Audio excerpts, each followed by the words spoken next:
న్నారు. నిన్న షర్మిల గారి స్క్రిప్ట్‌లో ప్యాలెస్ అనే మాట జనరల్‌గా ఆవిడ అంతకుముందు అలా వాడలేదు. నిన్న కొత్తగా వాడారు. అండ్ చాలా క్రొనలాజికల్ ఆర్డర్‌లో ఉంది ఆ స్క్రిప్ట్ అంతా ఆవిడ చదివింది. సో ఏదైతేనే ఆ కుటుంబంలో పొరపచ్చాలు జనాల్ని డైవర్ట్ చేసే వ్యవహారమా? విజయసాయిరెడ్డి ఎవరి ప్రలోభాలకు లొంగారు? మీరేమన్నా ప్రలోభ పెట్టారా తెలుగుదేశం? బీజేపీ పెట్టిందా? అసలు సార్ ప్రలోభాలు పెడితే లొంగాల్సినంత నెస్సిటీ ఆయనకుందా? సార్ గుడ్ మార్నింగ్ అండి. మీకు ప్యానల్ సభ్యులు ప్రేక్షకులందరికీ కూడా గుడ్ మార్నింగ్ అండి. ఇది పూర్తిగా జగన్మోహన్ రెడ్డి గారికి షర్మిల గారికి మధ్య జరిగినటువంటి ఆర్థిక పరమైనటువంటి సమస్యలు, అంతేకాకుండా రాజకీయ పరమైనటువంటి స్థానం కోసం వారి మధ్య వారు పోరాటం జరుగుతున్నటువంటి సమస్యలు, ఇక్కడ వారి సొంత బాబాయ్ గారి హత్యకు సంబంధించిన సమస్యలు. అదేవిధంగా ఇక ఆ, విజయసాయి రెడ్డి గారి గురించి మాట్లాడాలంటే కృష్ణన్న చెప్పాడు, సోదరుడు వివేక్ చెప్పాడు, అందరు చెప్పారు.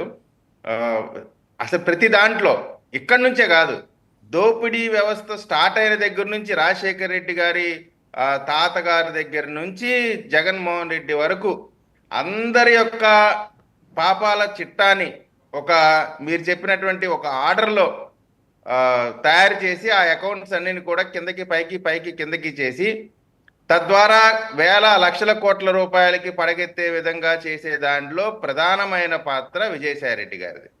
అటువంటి విజయసాయిరెడ్డి గారు ప్రలోభాలకు లొంగాడు అంటే ఖచ్చితంగా జగన్మోహన్ రెడ్డి గారు ఒప్పుకుంటున్నారు. ఆయన దేనికైనా లొంగిపోతాడని, దొంగ పనులు చేయడానికి సిద్ధహస్తుడని జగన్మోహన్ రెడ్డి గారు ఒప్పేసుకున్నారు. అదేవిధంగా జగన్మోహన్ రెడ్డి గారు విశ్వసనీయతలు విలువల గురించి మాట్లాడుతూ ఉన్నారు. జగన్మోహన్ రెడ్డి గారు ఆలోచించాల్సింది ఏంటంటే, ఎక్కడ మన పార్టీ మొదలైంది, ఎలా మనం ఈ స్థాయికి వచ్చాం.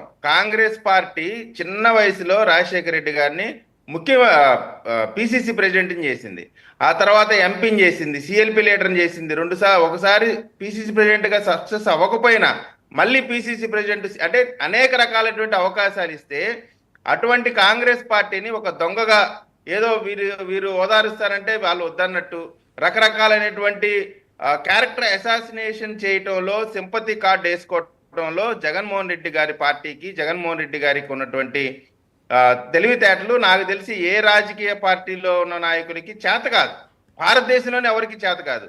ఎందుకంటే ఈ రోజు కూడా ఆ ఓదార్పు యాత్ర పూర్తి చేయలేకపోయారు.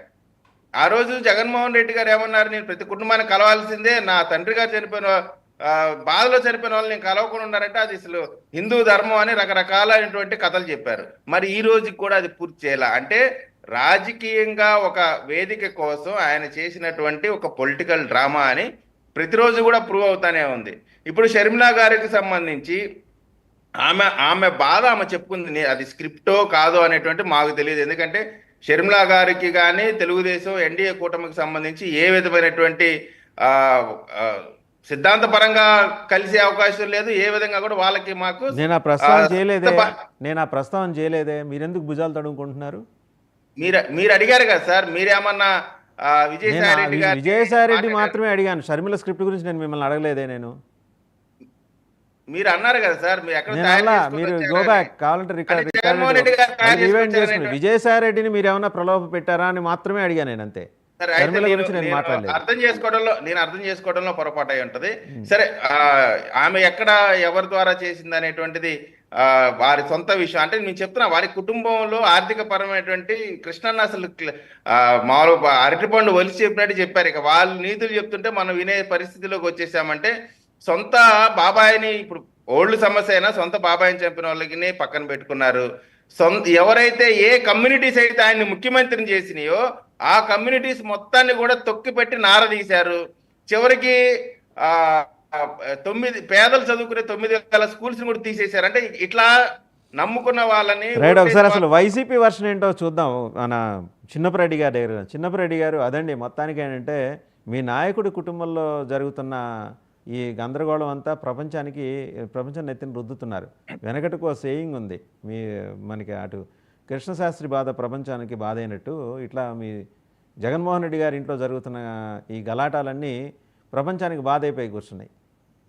అవసరమా అండి? అంటే తెలుగు ప్రజలకి మీ కుటుంబాల్లో జరిగే గొడవలన్నీ తెలుగు ప్రజల మీద రుద్దేసి విలువలు, విశ్వసనీయ